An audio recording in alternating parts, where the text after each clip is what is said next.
강하고 담대하라. 여호수아 1장 1절에서 9절 말씀입니다.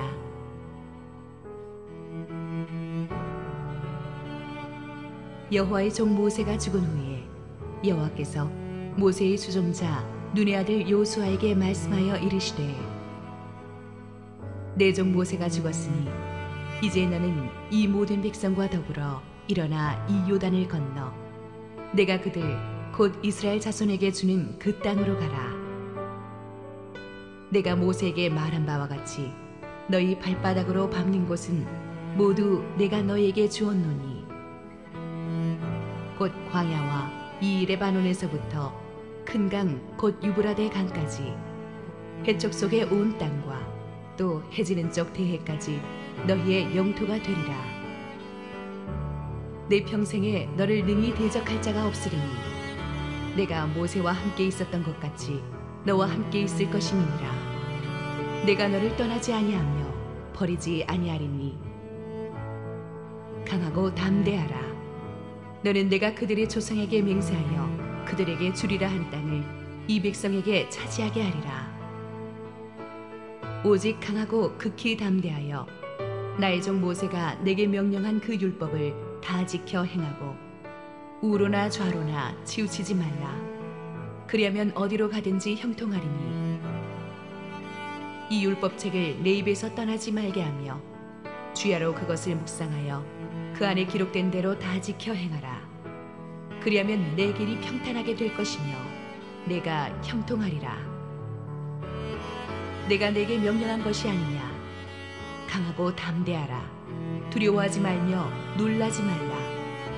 내가 어디로 가든지 내 하나님 여호와가 너와 함께하느니라 하시니라.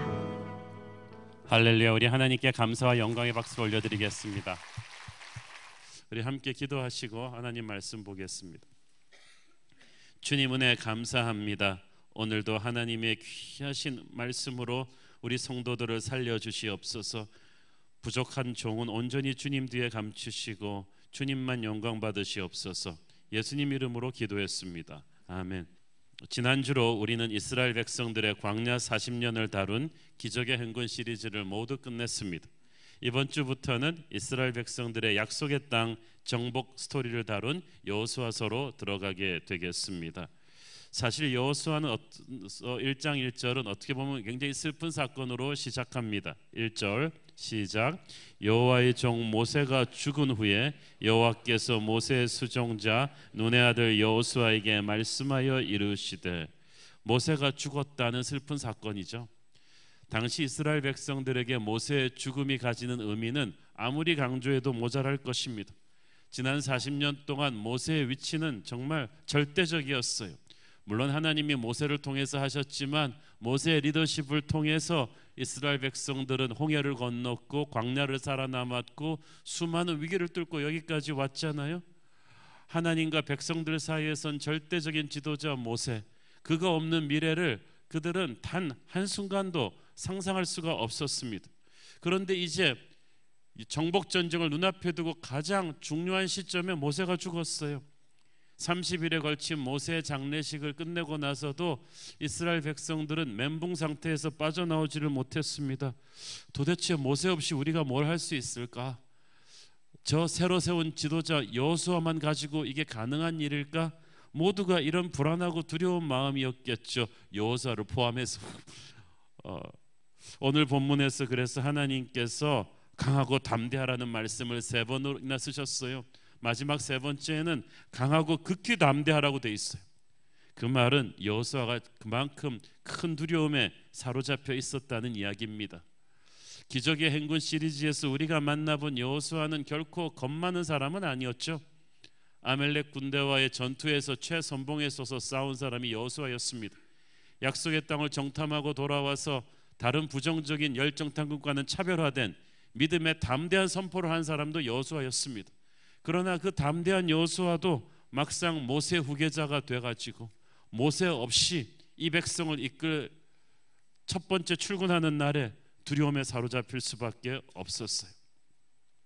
인간에게 주는 톱 10 스트레스 중에 하나가 중요한 자리에 갑자기 승진하는 것이라고 합니다. 남들은 축하하지만 자기는 두려움과 중압감에 흔들리는 거예요. 여호수아에게는 가장 큰 두려움이 이 시점에 두 가지가 있었는데, 그 첫째가 바로 너무 뛰어난 전임자의 뒤를 이어야 되는 부담감입니다. 이건 충분히 이해가 가죠. 누가 모세의 후계자가 돼서도 이런 부담감이 없겠습니까? 두 번째 부담감은 너무 강한 적들과 싸워야 되는 부담감이었어요. 여호수아의 두려움은 가나안 땅의 저 험난한 요새들과 저 무서운 적들을 내가 물리칠 수 있을까 하는 것이었어요. 이것은 여호수아가 강한 사람이었기 때문에 가질 수 있었던 두려움이에요. 원래 실전 경험 없는 병사들은요, 첫 번째 전투에 가면서 마치 게임하듯이 흥분하면서 그렇게 갑니다. 그러나 수많은 실전을 경험해 본 베테랑 병사들은 어떤 전투도 그렇게 가볍게 임하지 않습니다. 다가올 위험에 대해서 알고 있기 때문이죠. 여호수아가 그랬습니다. 그는 용기도 있었지만 수많은 실전 경험이 있는 장군이었어요. 그리고 무엇보다도 38년 전에 가나안 땅 구석구석을 살펴보면서 가나안 민족의 무장 상태와 요새의 정비 상태를 정확히 알고 있는 사람은 여호수아와 갈렙뿐이었어요. 적이 얼마나 강한지 알았기 때문에 여호수아는 객관적으로 이 싸움이 쉽지 않다는 것을 알았습니다. 두려움을 영어로 fear라고 하는데 이것은 위험이라는 단어에서 왔습니다. 다가올 위험에 대한 경고, 이것은 전쟁에서 단련된 여호수아가 알 수 있었던 두려움이죠. 이런 두려움에 사로잡힌 여호수아의 두려움을 하나님께서 여호수아서 1장에서 해결을 하십니다. 지도자의 두려움을 해결하지 않으면 그 지도자가 결코 백성들을 제대로 이끌지 못할 것이기 때문입니다. 여호수아서 1장 1절은 모세가 죽었다는 슬픈 팩트로 시작하지만 동시에 여호와께서 여호수아에게 말씀하셨다는 희망의 메시지로 마무리가 됩니다.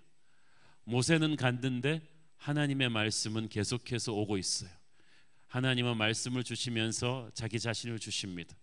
하나님이 말씀을 주셨다는 것은 이제 새로운 역사를 시작하시겠다는 뜻입니다.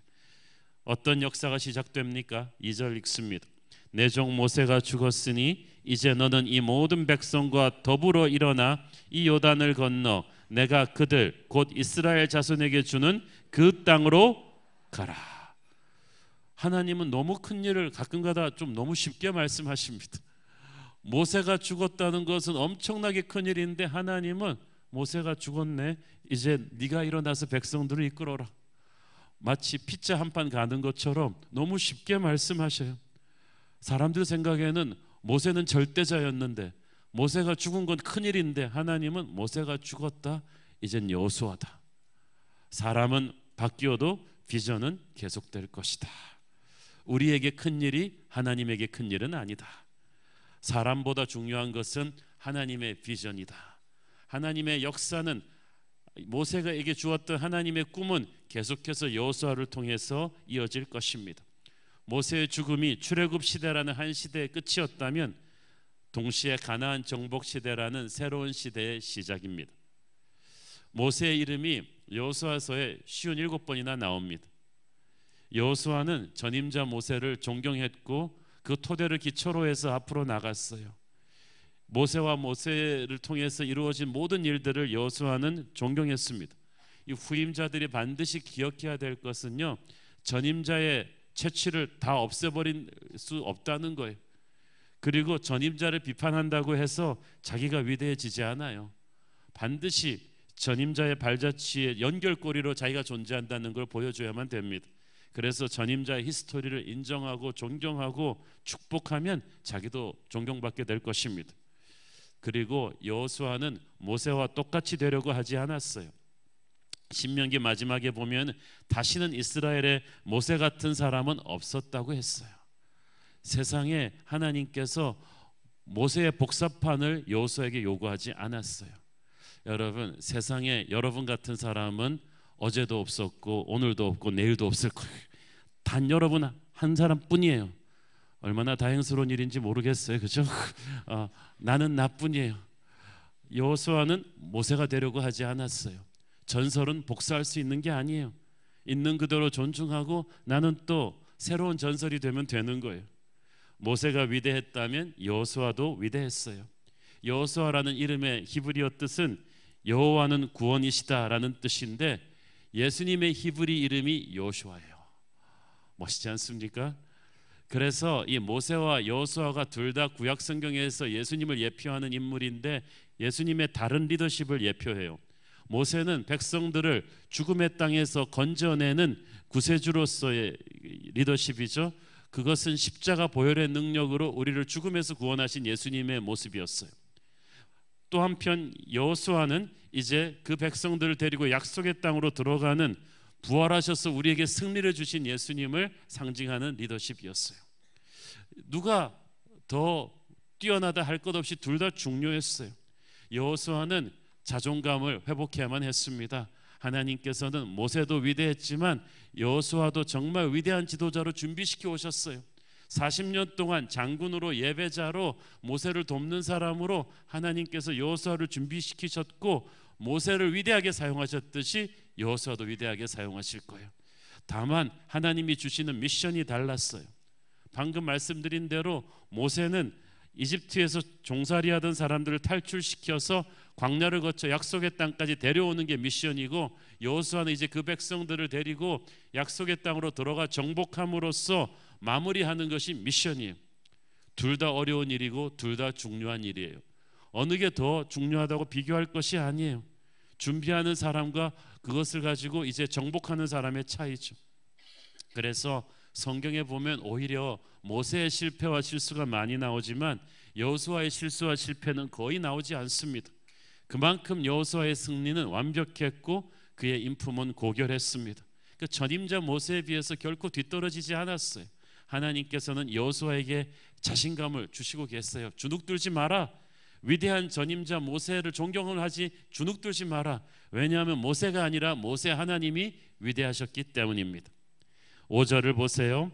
내 평생에 너를 능히 대적할 자가 없으리니 내가 모세와 함께 있었던 것 같이 너와 함께 있을 것임이니라. 내가 너를 떠나지 아니하며 버리지 아니하리니. 자, 여기서 내가 모세와 함께 있던 것 같이 이 말을 왜 하셨겠어요? 여호수아는 40년 동안 모세 바로 옆에서 하나님이 모세를 통해 행하신 모든 기적을 딱 본 사람이에요.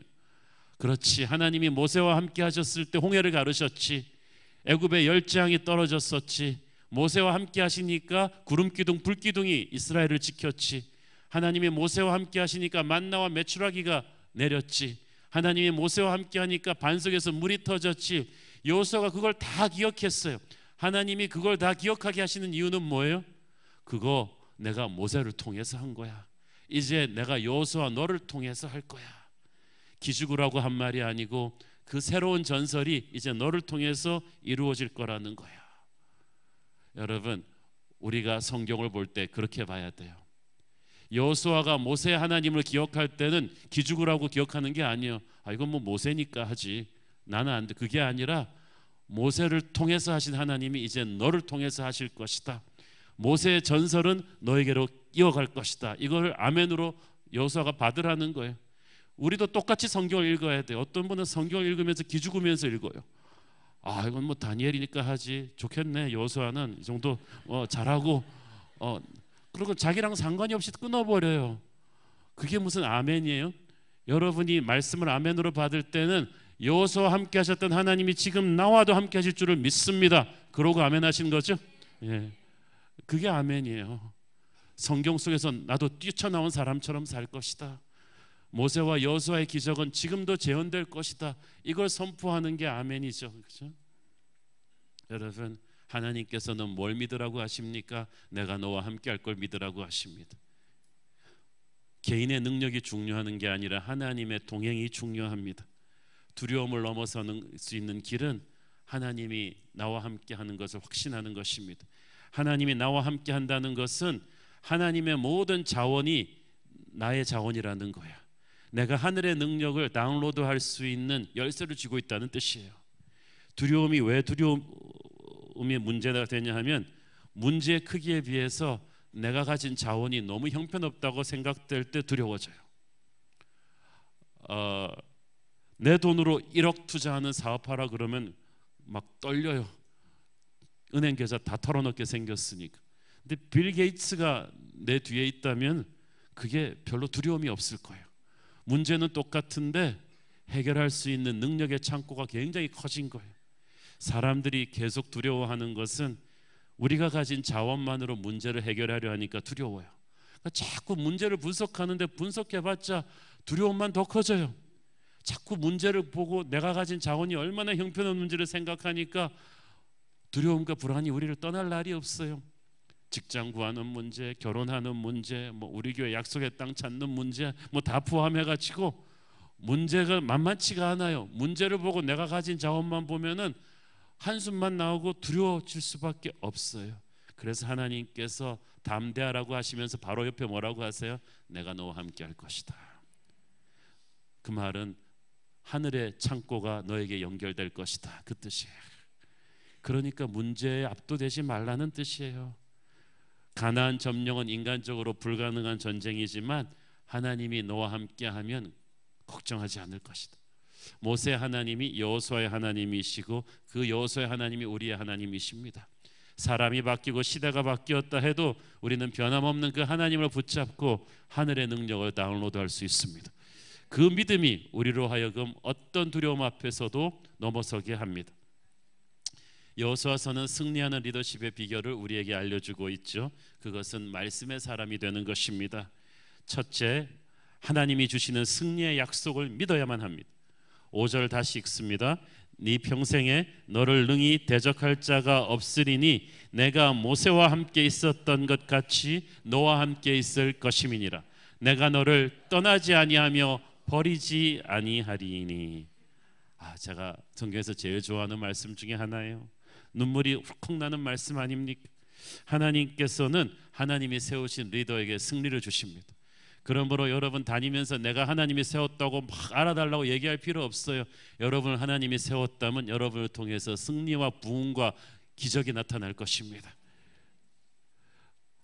상대가 약해서가 아니라 하나님이 너를 강하게 해줄 것이기 때문에 너를 능히 대적할 자가 없을 거라고 합니다. 여기서 보면요, 하나님께서 신기할 정도로 가나안에서 여호수아가 싸울 적들에 대해서 별로 설명하지 않아요. 손자병법에서는 적을 알고 나를 알아야 백전백승하는데 하나님은 적에 대해서 별로 신경을 안 쓰시는 것 같아요. 그것도 약한 적들도 아닌데. 이런 거예요, 여러분. 내가 강하면요 적이 두렵지 않아요.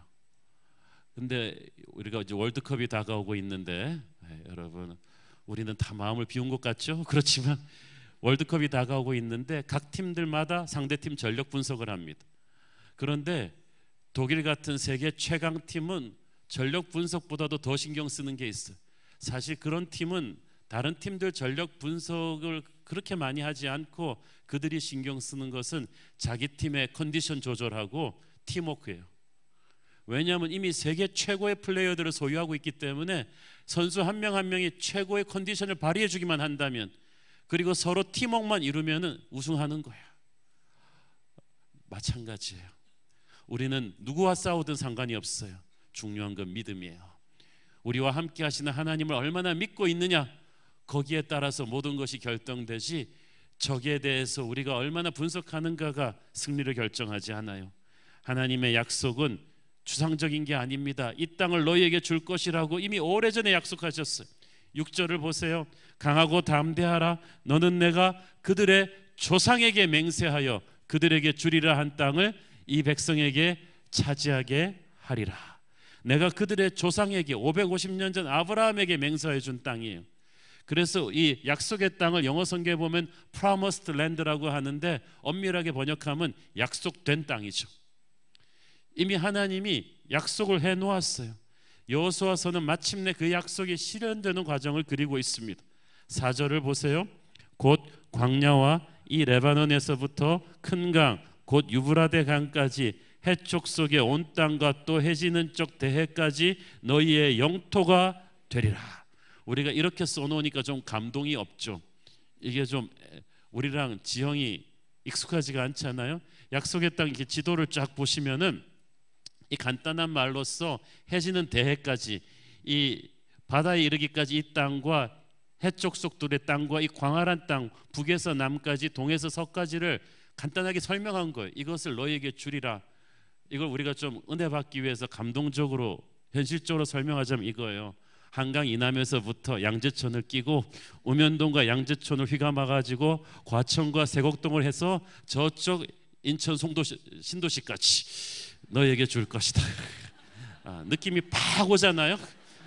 그 당시 이스라엘 사람들에게 바로 그렇게 각인된 메시지. 이게 뭐냐면은 이제 정복을 앞두고는 꿈을 구체적으로 그려줍니다. 하나님께서는요, 광야 때는 그렇게 구체적으로 그리지 않았던 그 꿈을 이제 약속의 땅 정복을 앞두고는 구체적으로 우리에게 그려주세요. 막연하게 땅을 주시겠다고 하지 않고 어디서부터 어디까지 정확하게 지명까지 거명하십니다. 우리를 향한 하나님의 약속은 아주 구체적인 거예요. 우리에게 주실 거예요. 이때 말씀해 주신 땅의 자세한 경계는 훗날 여호수아 때를 넘어서 다윗과 솔로몬 왕국 때야 완전하게 구성되는 이스라엘 왕국의 범위였어요. 그러니까 우리 시대만 보면 안 돼요. 우리는 통일 한국 시대에 이르기까지, 우리의 자손과 손주 때 이르기까지 이루어질 거대한 비전을 보는 것입니다. 두려움을 이기는 길은 이 하나님의 구체적인 약속의 말씀을 붙잡는 거예요. 성경 말씀은 불특정 다수에게 주신 산탄총이 아니라 바로 나를 위해 주신 구체적인 약속인 줄을 믿으십시오. 영어로 성경을 그래서 The Book of Promise, 약속의 말씀이라 그러기도 하는 거예요. 모든 성경 말씀은 우리와 관계가 있는 약속이에요. 문제가 쉬워서 되는 게 아니고 하나님이 약속하셨기 때문에 될 것입니다. 하나님이 내게 주시는 약속이 나의 인생을 끌고 가는 힘이 돼요. 낙제하지 않기 위해 공부하는 사람하고 A학점 받으려고 공부하는 사람은 공부하는 강도가 달라요. 크고 정확한 하나님의 약속을 여러분의 인생에 딱 이정표로 붙잡으십시오. 가슴에 품으십시오. 어떠한 어려움 속에서도 그 꿈이 이루어질 것을 믿으십시오. 3절에서 하나님은 이 땅을 내가 너희에게 주었다고 하십니다. 줄 것이다가 아니에요. 주었다. 미래를 이미 과거 완료형으로 말씀하셨습니다. 땅 주인이 분명히 거기 가나안 백성들이 있는데 하나님이 주셨대요. 왜냐하면 지금 살고 있는 가나안인들이 그 땅 주인이 아니었다는 거예요. 하나님이 허락하셔서 세대로 사는 사람이에요. 우리 다 그렇잖아요. 천지에 우리가 토지 문서 갖고 우리 땅이라고 주장할 수 있어요. 다 하나님 거지. 그러므로 하나님이 그 주인을 결정하실 것이다 하는 거예요. 하나님의 군대는 이미 하나님이 약속하신 축복의 열매를 따먹습니다. 그래서 우리는 가나안 땅에 들어갈 때는 승리하기 위해 싸우는 것이 아니라 이미 주신 승리를 확인하면서 싸웁니다. 그 넓은 땅에 그 수많은 적들이 곳곳에 요새를 구축해 놓고 있는데 그 땅을 어떻게 점령할 수 있을지에 대해서 전혀 설명해 주지 않았어요. 우리는 약속을 믿고 사는 사람이지 설명을 믿고 사는 사람이 아닙니다. 어떤 분들은 막 설명해달, 하나님이 설명해 주셔서 내가 이해가 되면 순종하겠다. 여러분 비행기 탈 때, 비행기 타기 전에 티켓팅 카운터에서 여러분 그럽니까? 직원한테 내가 저 무거운 비행기가 이 많은 사람들 태우고 어떻게 뜰 수 있는지 이해가 안 된다. 과학적으로 항공역학 전문가가 와가지고 이 많은 사람들을 싣고 이 비행기가 중력을 이기고 올라갈 수 있도록 나한테 설명을 해달라. 이해가 되면 내가 타겠다라고 말하는 사람이 있어요? 없어요. 그냥 대한항공을 믿고 타는 거지. 그런데 우리는 대한항공을 믿는 믿음만큼도 하나님한테 안 줘요. 설명을 자꾸 해달라 그래요.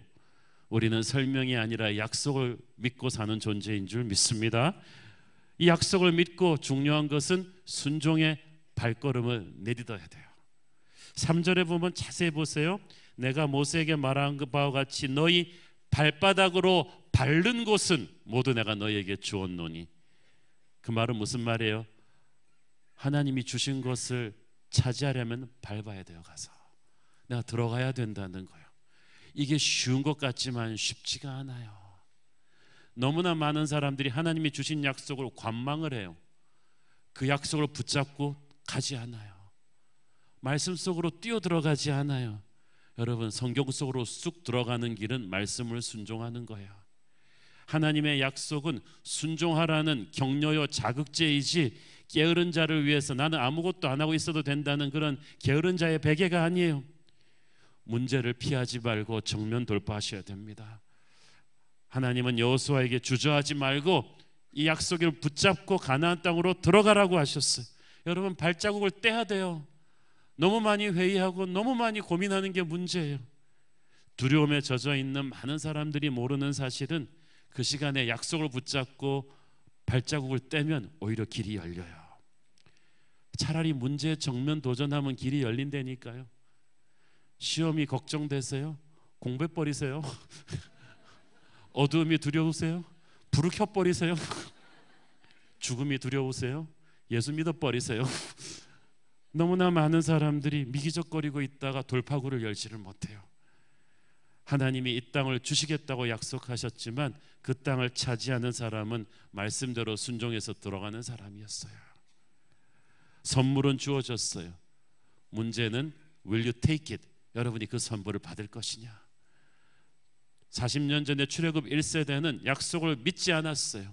그러니까 받을 수 있었던 선물을 38년 동안 못 받았어요.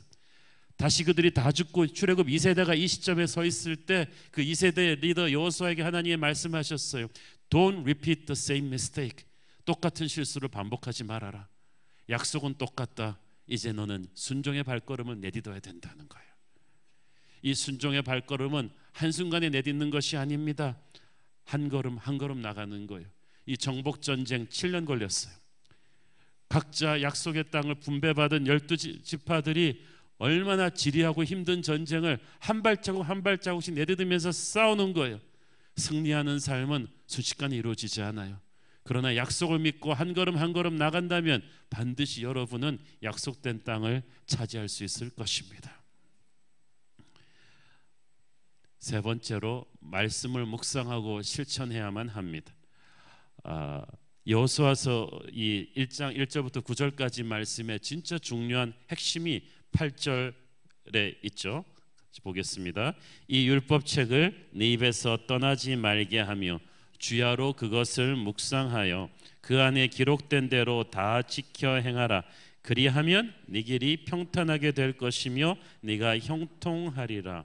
자, 여기서 율법책은 하나님의 말씀을 뜻하는데 주야로 묵상한다고 할 때 히브리어에서는 묵상이 생각하고 너무 생각을 항상 낮이나 밤이나 해가지고 입에서 그냥 웅얼웅얼 거릴 정도까지 묵상하는 거죠. 물이 들어가가지고 그냥 철철 넘칠 정도로 하나님의 말씀을 낮이나 밤이나 끊임없이 읽고 묵상해서 자기 것으로 만들라는 거예요. 그것이 최고 지도자로서 가장 바쁜 여호수아가 자기 삶에 가장 우선순위를 두어야 할 일이었습니다.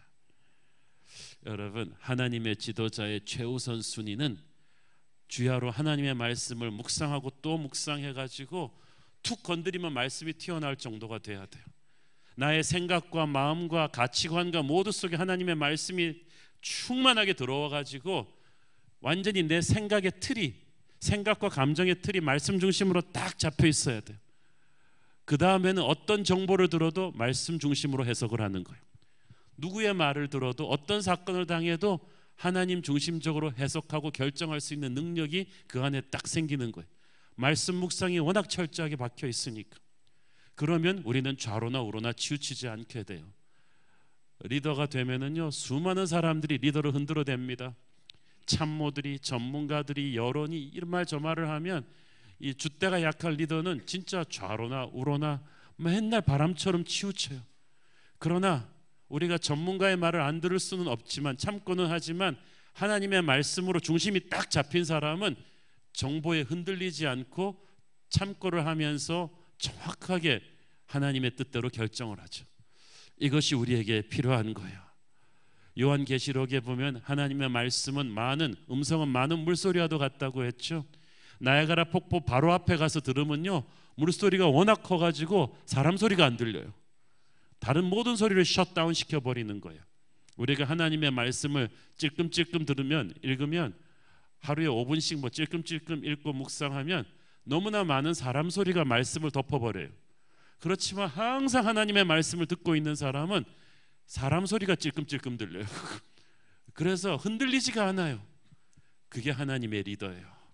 그 사람의 생각과 가치관과 영혼과 감정에 정말 하나님의 말씀으로 항상 프레시하게 채워져 있기 때문에 흔들림이 없어요. 그가 내리는 결정은 성경적이고 그의 가슴은 담대합니다. 그를 따라가도 안심할 수가 있어요. 이렇게 묵상을 제대로 하면은 말씀을 실천하게 되죠. 7절 읽습니다. 오직 강하고 극히 담대하여 나의 종 모세가 네게 명령한 그 율법을 다 지켜 행하고 우로나 좌로나 치우치지 말라. 그리하면 어디로 가든지 형통하리니. 이 말은 말씀을 그대로 다 지켜 행하라는 말은 정성을 기울여서 모든 말씀을 다 순종하라는 것입니다. 우리는 우리에게 편한 말씀만 편식하는데 그러지 말고 집중해가지고 모든 말씀을 다 순종하도록, 네 말을 사람들이 순종하는 거 지켜보지 말고 하나님의 말씀을 잘 순종하는지 거기에 신경을 쓰라는 거예요, 리더로서. 그러면은 다 해결된다는 뜻입니다. A.W. 토저가 말하기를 Listen to the man who listens to God. 하나님의 음성을 듣는 그 사람의 음성을 들어라. 하나님의 말을 들으면 사람들이 우리 말을 들어요. 많은 리더들이 사람들이 자기 말 안 듣는다고 불만이 많은데 자기가 하나님 말 안 들으니까 사람들이 자기 말 안 듣지. 사랑하는 부모 여러분, 자녀들이 여러분 말 안 듣는다고 속이 상하세요? 여러분이 하나님 말 잘 안 들어서 그래요. 여러분이 하나님 말씀 잘 들으면 여러분 자녀들도 여러분 말 잘 듣습니다. 순원들이 자꾸 대들어서 속이 상하세요? 여러분이 하나님 말씀을 잘 들으십시오. 영권이 생겨요. 영권은 하나님 말씀을 잘 순종하는 사람에게 세워지는 권위예요. 그 사람은 사람들이 따라온다니까요. 여호수아서의 강하고 담대함은 바로 말씀 묵상과 실천에서 나온 거예요. 여러분, 여호수아서 말씀을 많은 사람들이 표구로 딱 오려내서 가게 붙여놔요. 멋있잖아요. 강하고 담대하라. 내가 너와 함께 할 것이다. 네가 밟는 땅을 다 내게 줄 것이다. 복덕방에 붙여놓으면 좋은 말이죠. 너의 평생에 너를 능히 당할 자가 없을 것이다. 뭐 이런 거 막 학교 스포츠팀 락커 이런 거 붙여놓으면 멋있잖아요. 그런데 이 모든 여호수아서의 약속은 하나님의 말씀을 묵상하고 순종하는 데 기초를 두고 있는 거예요. 하나님의 말씀을 묵상하고 순종하는 말은 딱 편집해버리고 어디를 가든지 너와 함께 할 것이다, 이 약속만 붙잡으면 안 돼요. 믿습니다 그러고 나가봤자 화끈하게 무너질 거예요. 그렇게 되는 게 아니에요. 중요한 것은 하나님의 말씀을 묵상할 때, 그 말씀 안에서 내가 충만히 거할 때, 그 말씀대로 실천할 때 내게 하나님의 강하고 담대함을 주세요. 그런 사람에게 하나님이 승리를 주시는 거예요. 여호수아서에서 우리는 그 말씀의 사람이 어떻게 승리하는지를 보게 되죠. 여러분이 앞으로 여호수아서를 이해하려면 이스라엘 백성들이 광야 생활에서 약속의 땅 가나안 모두로 어떻게 옮겨가는지를 알아야만 됩니다. 자, 많은 찬송가나 복음성가들이 조금 잘못된 신학적인 메시지를 전하고 있어요.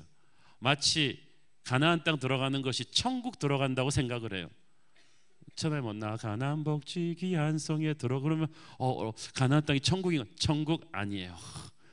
천국에 무슨 일곱 족속이 있어요. 천국에 무슨 여리고 성이 있고 전쟁이 있어요. 가나안 땅 천국 아닙니다. 그렇지만 가나안 땅은, 약속의 땅은 승리하는 삶을 의미하죠. 자, 이스라엘 사람들이 애굽에서부터 나왔죠. 이 애굽은 바로 우리가 예수 믿기 전에 죄의 노예가 되었을 때의 삶을 상징합니다. 애굽에서 어떻게 나왔어요? 홍해를 가르고 나왔어요. 이 홍해를 가르는 이 사건은 십자가 구원의 은혜입니다. 십자가 보혈의 은혜로 우리는 죽음의 바다를 지나서 구원받았어요. 자, 그러면 우리 모든 사람들이 구원받았으니까 광야를 거쳐서 약속의 땅으로 가서 승리하는 인생을 살아야 되는데, 하나님은 사실 광야에서 이스라엘 백성들을 그렇게 오래 두고 싶지 않으셨어요. 원래 광야에서 십계명을 받고 여기까지 가는데 한 1, 2년이면 갈 수 있는 거리였어요. 그런데 이것이 40년으로 늘어진 까닭은 이스라엘 백성들이 자기들 안에 있는 애굽을 완전히 제거하지 못했어요. 그래서 광야 생활하면서도 끊임없이 조금만 힘들면 애굽을 돌아왔어요. 이것은 우리 그리스도인들이 예수 믿고 구원받고 나서도 옛사람의 습관을 버리지 못하고 한 다리는 세상에, 한 다리는 하나님 나라에 걸치고 왔다 갔다 하는 거예요. 그러면 정말 미니멈 크리스천 라이프를 삽니다. 간신히 생존하는 거예요. 살아남는 거예요. 너무나 많은 사람들이 그렇게 패배적인 광야적인 신앙생활을 하고 있어요. 씩씩하게 정복하는 것이 아니라 방랑자로 정체 없이 인생을 삽니다. 그러니까 영성이 흔들려 가지고요, 부정적인 리더들한테 선동당해요. 마귀한테 잘 무너져요.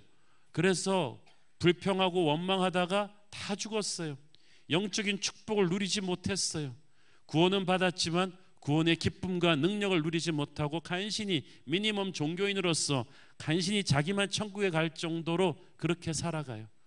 근데 대다수가 이렇게 많이들 살아요.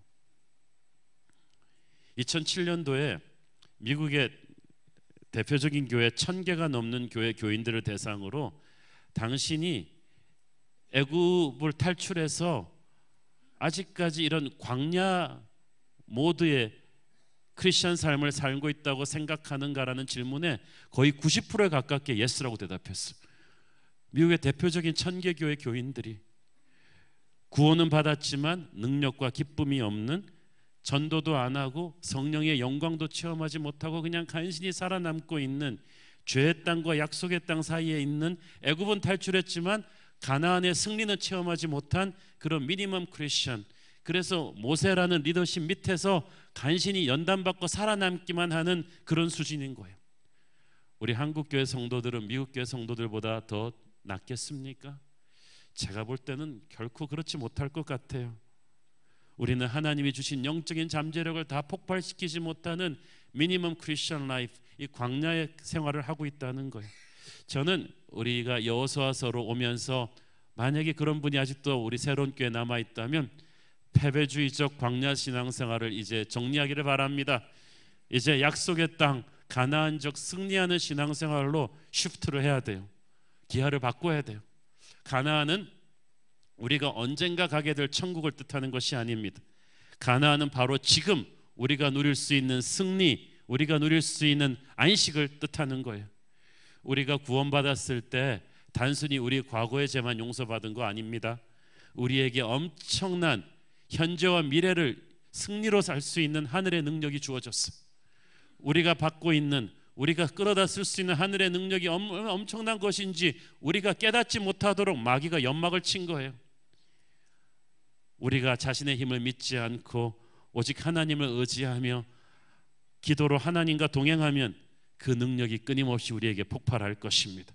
그래서 여호수아서에서 우리는 광야 생활에서 가나안 약속의 땅 생활로 바뀌는 이스라엘의 전혀 달라진 면모를 보게 될 것입니다.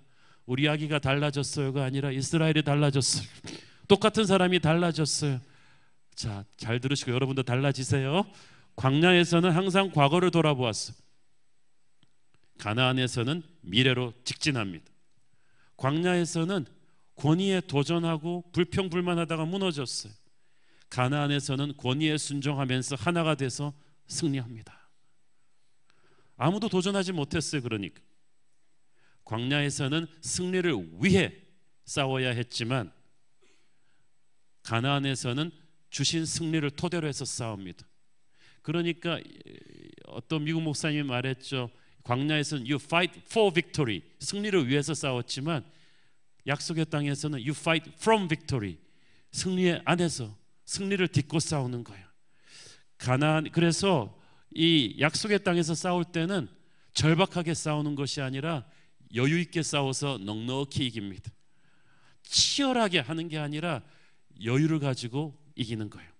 광야에서는 율법으로 훈련받았죠. 가나안에서는 은혜 가운데 안식해요. 그래서 가나안적 신앙생활을 하는 사람은 신앙생활을 하면서도 기쁨이 있고 여유가 있고 평안이 있어요. 패닉하지가 않아요. 광야에서는 꿈을 준비하며 인내했다면 가나안에서는 꿈을 이룹니다. 찬양하는 인생을 살아가요. 광야에서는 항상 다른 민족들의 눈치를 보아야 되는 나그네였다면 가나안에서는 다른 민족들이 이스라엘의 눈치를 봐야 되는 주인으로 살아가야 되는 거예요. 광야의 목적은 생존이에요. 서바이벌. 그런데 가나안에서는 적을 물리치고 승리하고 안식하는 영광을 누릴 것입니다. 전쟁에서 치면 완전히 수세에서 공세로 전환한 거예요. 노르만디 상륙작전 뒤에 연합군처럼 이제는 치명타를 입고 무너지는 적을 소탕해가는 승리하는 인생입니다. 그래서 광야에서는 그토록 불평 원망하던 백성들이 딱 약속의 땅에 들어가서는 승리를 선포하는 백성들이 되었어요. 광야에서는 조그만 예래도 두려움에 떨던 백성들이 가나안에서는 담대히 정복하는 백성들이 되었어요. 어떤 위기가 닥쳐도 이제는 내게 능력 주시는 자 안에서 모든 것을 할 수 있는 법을 배웠어요. 패닉하지 않아요. 어떤 힘든 일이 와도 기도로 이기고 말씀으로 이기고 믿음으로 이기는 성령의 사람이 되었어요. 이건 마치 성령 세례 받기 전과 후의 사람과 똑같아요. 같은 일을 맡았는데 이젠 전혀 흔들리지가 않아요. 약속의 땅의 풍성함을 누리게 되었어요. 여러분 개인이 그런 축복을 누리기를 바랍니다. 미니멈 크리스천의 라이프를, 광야적인 삶을 살았던 분이 있다면 오늘 시점으로 이제 약속의 땅으로, 승리하는 인생으로, 맥시멈 크리스천의 라이프로 가기를 바랍니다. 거기는 기도의 불이 있고 첫사랑의 감격이 있고 사역의 기쁨과 예배의 은혜가 충만한 곳이, 예수를 믿으면 그렇게 믿어야죠. 교회적으로도 그렇습니다. 얼마나 많은 한국의 교회들이 간신히 생존하기 위해서 살아가는 미니멈 크리스천 라이프를 살고 있는지 제가 너무나 안타깝습니다. 우리 새로운 교회 전체는 성령의 불덩어리가 되어가지고 승리하는 약속의 땅적 교회가 되기를 축원합니다. 미니멈 크리스천 라이프에서 맥시멈 크리스천 라이프로, 모세의 리더십에서 이제는 여호수아의 리더십으로 여러분 개인뿐 아니라 가정과 기업과 교회가 바로 그렇게 약속의 땅적인 승리하는 인생의 새로운 스테이지가 열리기를 축원합니다. 기도하겠습니다. 주님 은혜 감사합니다. 여호수아에게 주셨던 강하고 담대하라는 주님의 말씀을 오늘 우리 모두의 가슴에 새기기를 원합니다. 이제 여호수아서로 들어가면서 우리 자신의 인생도 광야에서 약속의 땅으로 점프하기를 소원합니다. 더 이상 미니멈 크리스천 라이프가 아니고 사탄의 눈치를 보면서 생존을 위해서 비실대는 그런 패배적인 인생이 아니고 승리하는 성령의 용사와 같은 그런 인생이 되게 하여 주옵소서. 예수님의 이름으로 기도했습니다. 아멘.